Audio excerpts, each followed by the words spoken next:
আজকে আমাদের মা বোনদের চরিত্রটা কেমন হয়েছে একটু দেখুন।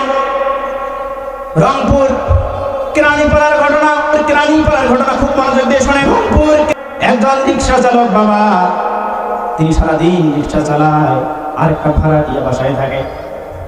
পাশের বাড়ির তিনতলার ভাবিরা বড় বড় অ্যান্ড্রয়েড মোবাইল চালায়। এখন রিক্সা চালক স্বামী আসছে, স্ত্রী বলতেছে, স্বামী গো দেখো তো ওই পাশের বাড়ির তিনতলার ভাবিরা বড় বড় মোবাইল চালায়, ফেসবুক চালায়, মেসেঞ্জার চালায়, ইউটিউব চালায়, স্বামী গো তুমি কি পাবা না আমাকে একটা অ্যান্ড্রয়েড মোবাইল কিনে দেওয়ার জন্য? ইসকে বেসরা সারাদিন রিক্সা চালার পরে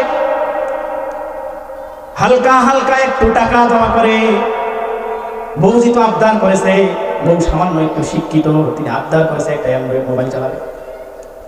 স্বামী বেচারা অক্লান্ত পরিশ্রম করে সারাদিন রিক্সা চালিয়ে হালকা হালকা কিছু টাকা জমা দিয়ে শোরুম থেকে সুন্দর একটা অ্যান্ড্রয়েড মোবাইল নিয়ে দিয়েছে স্ত্রীর হাতে। এই স্ত্রী এখন মেসেঞ্জারের মধ্যে সেটিং করে, কি করে সেটিং করে, সেটিং করতে করতে মেসেঞ্জারের মাধ্যমে একজন ছেলের সাথে সম্পর্ক হয়েছে।